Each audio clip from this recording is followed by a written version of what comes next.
Barrister Ali Zafar ने कहा है कि जजेस कमेटी के अरकान पूरे ना हों तो फुल कोर्ट को बेंच तश्कील करना चाहिए। सुप्रीम कोर्ट के रूल्स वाज़ेह हैं, जब तक जस्टिस मंसूर अली शाह कमेटी में नहीं बैठते उस नजरसानी की दरख्वास्त पर बेंच तश्कील नहीं दिया जा सकता। नया बेंच भी बनाना है तो उसके लिए 3 मेंबर्स ज़रूरी हैं। ऐसी पोजीशन हो गई है जो कि ना कानून ना आइन में उसकी गुंजाइश नज़र आती है। 2 मेंबर 3 मेंबर्स के फैसले नहीं कर सकते। नया बेंच भी अगर बनाना है उसके लिए 3 मेंबर्स ज़रूरी हैं। जब तक जस्टिस मंसूर अली शाह साहब उस कमेटी में नहीं बैठते इस रिव्यू के लिए बेंच तश्कील नहीं किया जा सकता।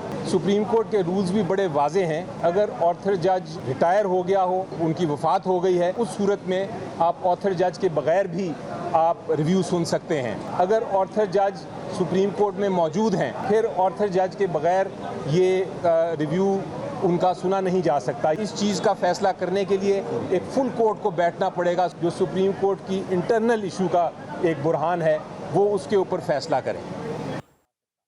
ऐसी पोजीशन हो गई है जो कि ना कानून ना आइन में उसकी गुंजाइश नज़र आती है। 2 मेंबर 3 मेंबर्स के फैसले नहीं कर सकते। नया बेंच भी अगर बनाना है उसके लिए 3 मेंबर्स ज़रूरी हैं। जब तक जस्टिस मंसूर अली शाह साहब उस कमेटी में नहीं बैठते इस रिव्यू के लिए बेंच तश्कील नहीं किया जा सकता।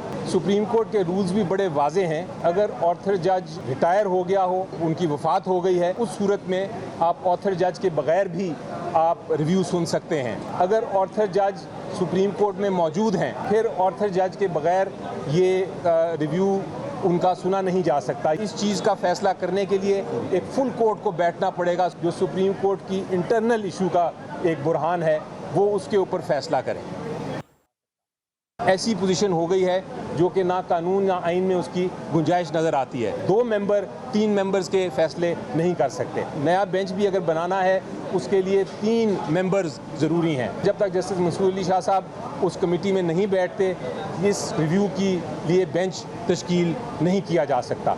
सुप्रीम कोर्ट के रूल्स भी बड़े वाज़ेह हैं। अगर ऑथर जज रिटायर हो गया हो, उनकी वफात हो गई है, उस सूरत में आप ऑथर जज के बगैर भी आप रिव्यू सुन सकते हैं। अगर ऑथर जज सुप्रीम कोर्ट में मौजूद हैं फिर ऑथर जज के बगैर ये रिव्यू उनका सुना नहीं जा सकता। इस चीज़ का फैसला करने के लिए एक फुल कोर्ट को बैठना पड़ेगा जो सुप्रीम कोर्ट की इंटरनल इशू का एक बुरहान है वो उसके ऊपर फैसला करें।